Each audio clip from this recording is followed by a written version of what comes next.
Live from New Delhi, you're watching DD India Live, India's voice to the world. I'm Sabalenka Bharadwaj. Coming up in the next 30 minutes.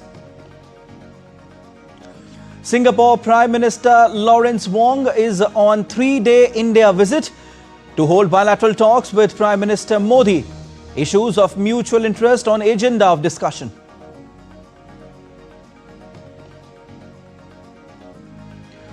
US military sends a clear message to Maduro and Venezuela against drug cartel.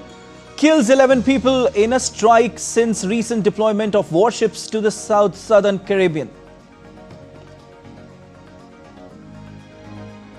US House Oversight Committee releases over 33,000 pages of Epstein files. However, Democrats say the documents are already in public.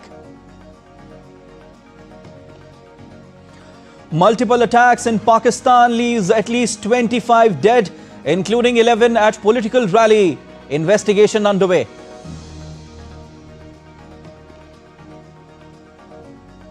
World number 2 Carlos Alcaraz, Arina Sabalenka and Jessica Pegula book semi-final berth at US Open.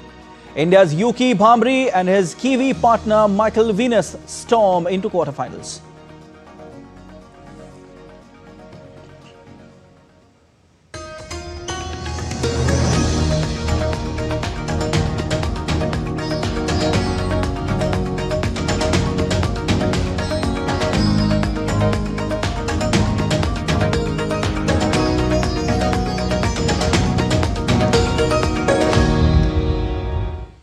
Singapore's Prime Minister Lawrence Wong has arrived in New Delhi on a 3-day visit to India. This is Prime Minister Wong's first visit to India in his capacity as Singapore's Prime Minister. He will hold talks with Prime Minister Modi on Thursday. The two leaders will review the robust and multifaceted cooperation between India and Singapore and set the path for future collaboration. They will also engage on regional and international issues. The Singapore leader will call on President Draupadi Murmu.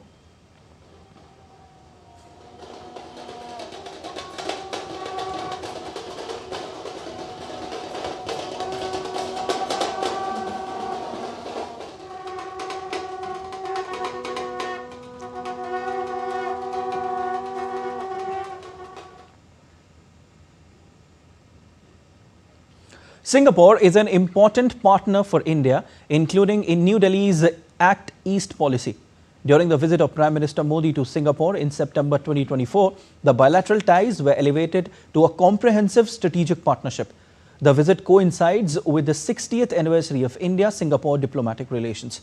Close ties between India and Singapore have a history rooted in strong commercial, cultural and people-to-people links across a millennium. Singapore is India's largest trade partner in ASEAN. It is the leading source of FDI with flows of US $14.94 billion. About 9,000 Indian companies are registered in Singapore. People of Indian origin constitute 9% of 4.04 million resident population of Singapore.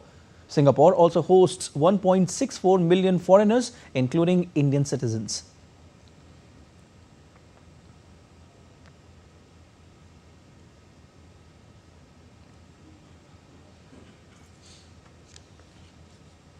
Indian Finance and Corporate Affairs Minister Nirmala Sitharaman met Singapore Prime Minister Lawrence Wong in New Delhi on Tuesday. Minister Sitharaman welcomed Singapore PM on his first official visit to India as the Prime Minister. In a post on X on Tuesday, the Ministry of Finance stated, the discussion centered on enhancing cooperation in critical areas including trade and investment, fintech, skill development, sustainability, healthcare and connectivity. Both sides also expressed a firm commitment to deepen collaboration, marking a pivotal moment as India and Singapore celebrate 60 years of diplomatic relations. The Singaporean Prime Minister also took to social media platform X and highlighted the meeting with Union Finance Minister. He also stated that discussions took place on the outcomes of the recently concluded third round of the India-Singapore Ministerial Roundtable held last month. German Federal Minister for Foreign Affairs Johann David Waderfuhl arrived in New Delhi following his engagement in Bengaluru as part of his 2-day official visit to the country. During his day-long stay in New Delhi, the German Foreign Minister will meet Union Minister of Commerce and Industry Piyush Goyal. He will also hold a meeting with his Indian counterpart, Dr. S. Jaishankar. India's Ministry of External Affairs in a social media post stated that German foreign ministers' engagements in Bengaluru and Delhi will further strengthen the multifaceted India-Germany strategic partnership as the two nations mark 25 years of its completion.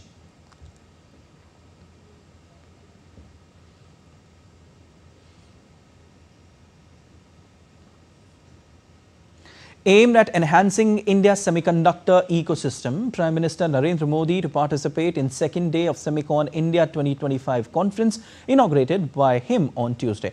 The three-day conference witnessing participants from over 48 countries, over 150 speakers, including 50 global leaders and more than 350 exhibitors. The initiative focuses on advancing a robust, resilient and sustainable semiconductor ecosystem in India.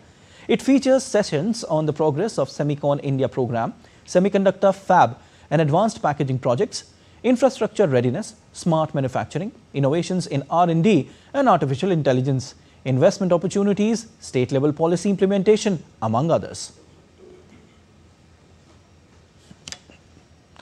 Earlier on Tuesday, Prime Minister Modi said that India will hold a significant share in the global semiconductor market, which is expected to surpass $1 trillion in the coming years. DD India's Raghav Kumar Jha looks at the semiconductor ecosystem in India, which can prove to be a catalyst in making the nation self-reliant and globally competitive in this sector.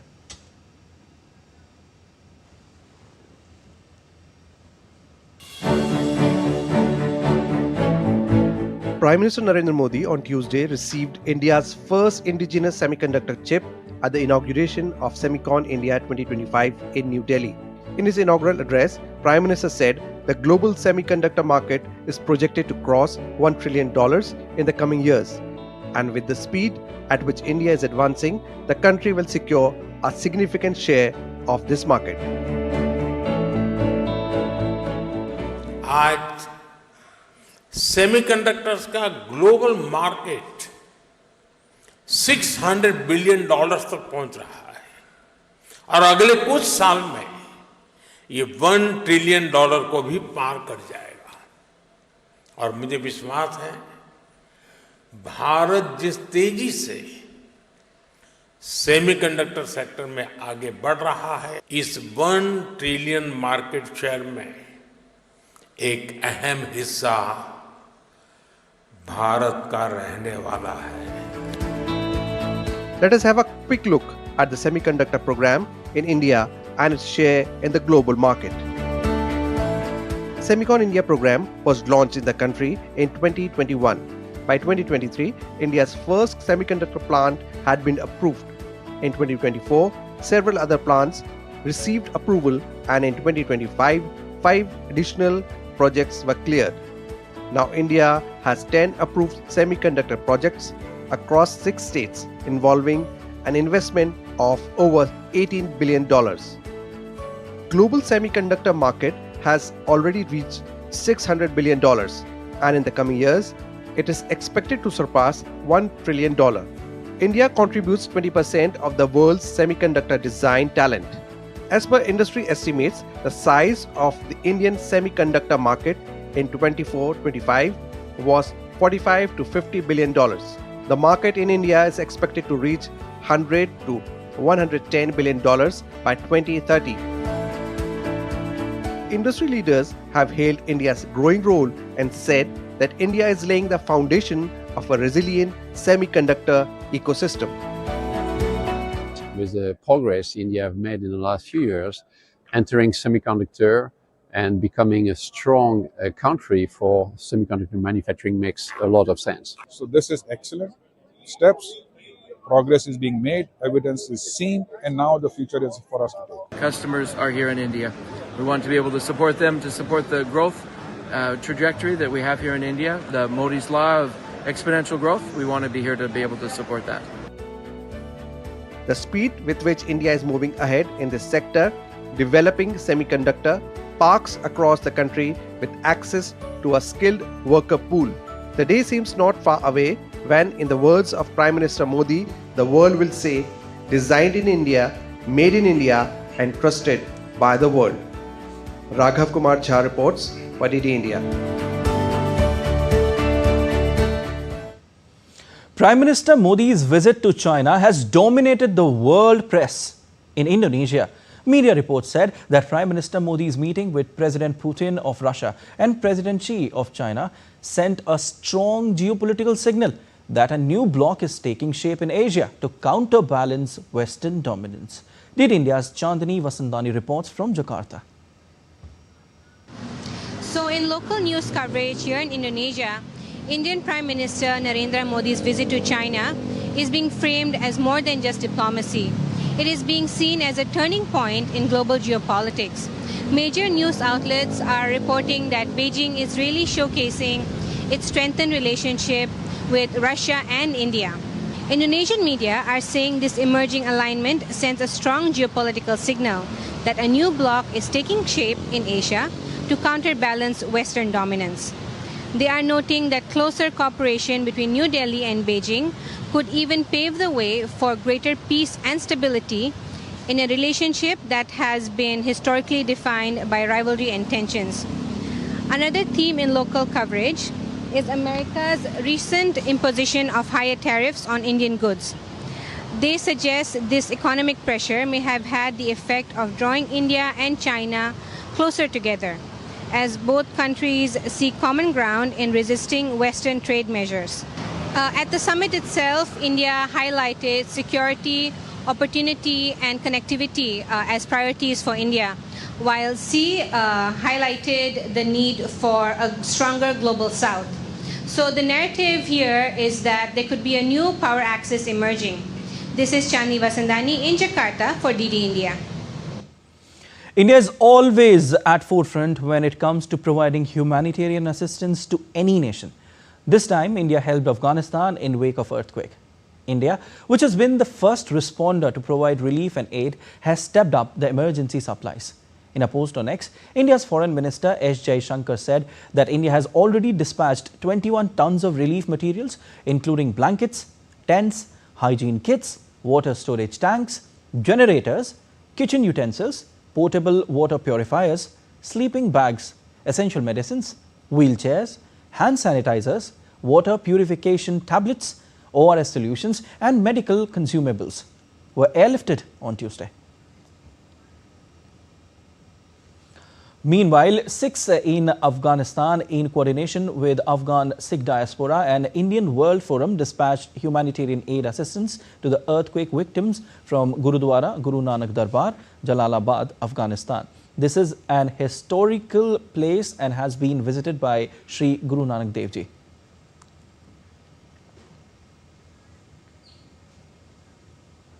And still to come on this edition of DD India Live. US judge blocks Trump from using troops to fight crime in California.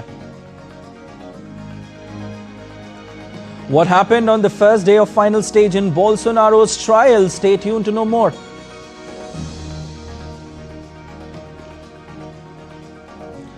LK Gundogan joins Galatasaray.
Swagata. Welcome to the land of breathtaking, natural splendor, magnificent architecture and rich cultural heritage. From the temples of Hampi to the Mysore Palace, from the ruins of the Vijayanagar Empire to Jog Falls and Bandipur Tiger Reserve, Karnataka's diverse and vibrant landscape has much to offer to everyone. With the largest coffee growing area,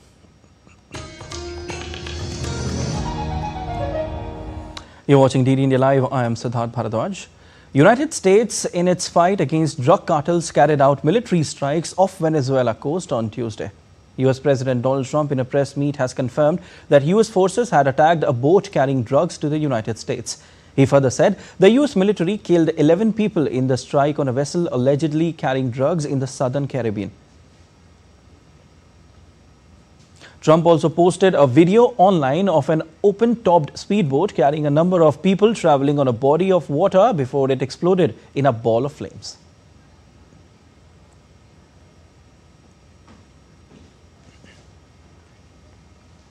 Just over the last few minutes, literally shot out a boat, a drug-carrying boat, a lot of drugs in that boat. We have a lot of drugs pouring into our country, coming in for a long time. And we just, these came out of Venezuela and coming out very heavily from Venezuela. A lot of things are coming out of Venezuela, so we took it out. US Secretary of State Marco Rubio told reporters before leaving to Mexico that President Trump will use full power to eradicate drug cartels.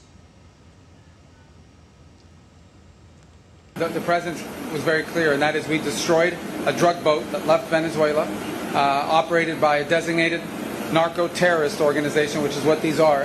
And he's been clear that the days of acting with impunity and having an engine shot down or a couple drugs grabbed off a boat, those days are over. Now we are going to wage combat against drug cartels that are flooding American streets and killing Americans. As Trump threatened to send troops to more US cities, a federal judge blocked US President Donald Trump's administration from using the military to fight crime in California. San Francisco-based US District Judge Charles Breyer found that Trump administration willfully violated a law known as the Posse Comitatus Act, which sharply limits the use of military for domestic enforcement by employing troops to control crowds and bolster federal agents during immigration and drug raids. The administration deployed 4,000 National Guard members and 700 active duty US Marines to Los Angeles in June. Tuesday's ruling dealt a setback to Trump's push to broaden the role of military on US soil, which critics say is a dangerous expansion of executive authority that could spark tensions between troops and ordinary citizens.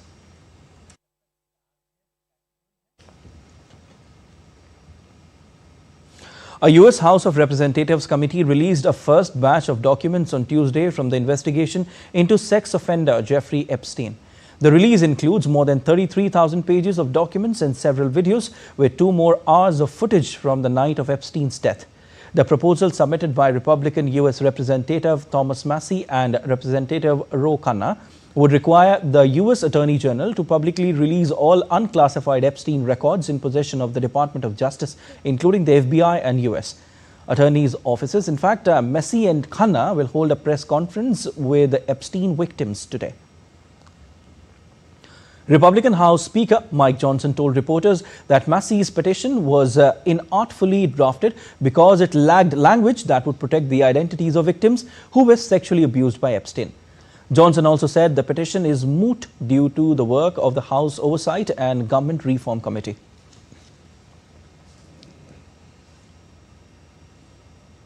The release of Epstein files comes after demands from lawmakers that all the files be made public. Party leadership looked to end a push by a bipartisan pair of lawmakers to force a vote on the matter. The case of Epstein had caused a political headache for President Trump after many of his supporters embraced a slew of conspiracy theories surrounding Epstein. The committee has subpoenaed the DOJ and Epstein's estate for documents and convicted Epstein accomplice Ghislaine Maxwell for a deposition. In Pakistan, over a dozen people were killed in 3 attacks on Tuesday, including 14 who died after a suicide bomber targeted a political rally in southwestern province of Balochistan. Dozens of people were wounded in that explosion, which took place in the parking lot of a stadium in the provincial capital, Quetta, where hundreds of members of the Balochistan National Party had gathered. Government officials said the rally was held to commemorate the anniversary of death of Sardar Ataullah Mengal, a nationalist leader and a former provincial chief minister. The official said that Mengel's son, Sardar Akhtar Mengel, who was in attendance, is safe, adding that another 30 people were injured.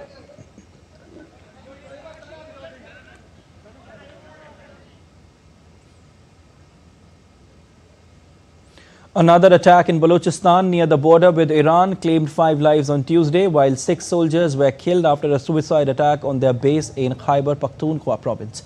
The regional police chief said that the suicide bomber rammed his explosive-laden car into the boundary wall of the base in the town of Bannu early on Tuesday, causing an explosion that allowed other attackers to enter the compound.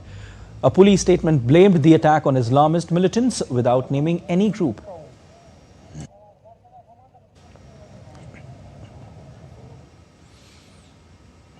The landmark trial of former Brazilian President Jair Bolsonaro entered its final phase as the Supreme Court began hearing closing arguments. The final stretch of the trial is expected to conclude by September 12. A lawyer for Bolsonaro said on Tuesday the trial session ended as expected after the first day of the final stage of trial. Another member of Bolsonaro's defense team, attorney Paulo Cunha, he said former president will not attend tomorrow's session due to his health condition. This year, Bolsonaro has cancelled a series of public events due to his health issues. The former president was hospitalized for 3 weeks in April due to abdominal surgery to treat an intestinal obstruction. Meanwhile, Brazil's president Luiz Inácio Lula da Silva said that he expects justice to be served. Lula also spoke about the role of Donald Trump in the case, which he called meddling in another country's justice system. Trump has cited the case as the primary justification for imposing 50% tariffs on many Brazilian goods and cancelling the US visas of most Brazilian Supreme Court judges. In Nepal, the number of cholera infections in Birganj of Terai region has recently decreased to 103 active cases on Tuesday. Birganj is experiencing its largest cholera outbreak since 2009. The outbreak began with a sudden surge of acute watery diarrhea case in August. The National Public Health Laboratory has identified the responsible strain as Vibrio cholerae O1 Ogawa serotype.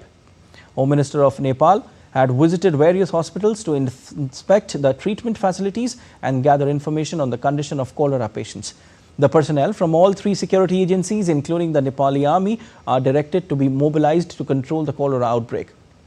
Public health awareness campaigns are also underway, and schools were temporarily closed for 3 days from August 27th to 29th, 2025 to contain the spread of the disease. ChatGPT's parent company OpenAI said that it plans to launch parental controls for its popular AI assistant within the next month. The move comes after a week after an American couple said the system encouraged their teenage son to kill himself. In the new feature, parents will also receive notifications from ChatGPT when the system detects their teen is in a moment of acute distress. The company said it had further plans to improve the safety of its chatbots over the coming 3 months, including redirecting some sensitive conversations to a reasoning model. It puts more computing power into generating a response. Updates from the US Open 2025. Second seed Carlos Alcaraz cruised into the US Open semi-finals, thrashing Jiří Lečeka in straight sets. 5-time Grand Slam winner Alcaraz has not dropped a set at Flushing Meadows in this edition. Alcaraz will play the winner of the quarterfinal match between 24 times Grand Slam winner Novak Djokovic and American 4th seed Taylor Fritz. Reigning women's US Open champion Aryna Sabalenka advanced to the semi-finals after Marketa Vondrousova pulled out of their last 8 clash with knee injury. Vondrousova said in a statement that she had to withdraw from the quarterfinal match due to knee injury. World number 1 Sabalenka will play 4th seed American Jessica Pegula in the last 4 Thursday in a rematch of last year's final. American Jessica Pegula reached her 2nd straight US Open semi-final with a clinical win over Grand Slam champion Barbora Krejcikova. Pegula had a poor run of form leading up to the year's final major, but she flipped the script and made an excellent comeback to reach the semis. India's Yuki Bhamri and New Zealand's Michael Venus have advanced to the quarterfinals of the men's doubles at the US Open. Venus and Yuki Bhamri defeated the German duo of Kevin Krawietz and Tim Puetz to score a spot as one of the last 8 teams in the draw. The India-New Zealand duo has progressed to the quarterfinals of a Grand Slam for the first time. Venus had reached the final of mixed doubles twice but never went past round of 16 in men's doubles. In the quarterfinals, Venus and Bhamri will go up against Nikola from Croatia and Rajiv Ram from the United States. In football, German midfielder Ilkay Gundogan has left the English club Manchester City to join the Turkish champions Galatasaray. Gundogan made 358 appearances across 2 spells with City, scoring 65 goals. He won 14 trophies, including the Premier League, FA Cup and Champions League treble in 2023 when he captained the side. Gundogan initially joined City from Borussia Dortmund in 2016 before moving to Barcelona in 2023. He returned to Manchester for the 2024-25 campaign, scoring 5 goals from 54 games across all competitions. Galatasaray announced that they had reached an agreement with City for the free transfer of Gundogan until end of 2026-27 season.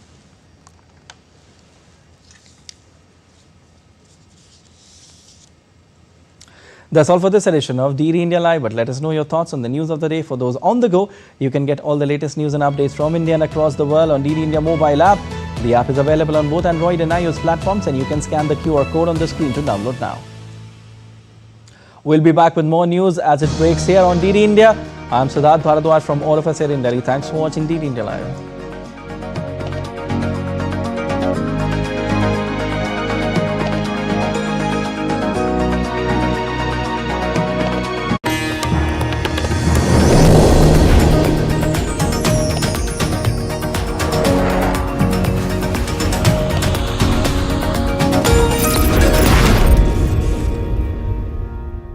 Welcome to DD India, where a billion voices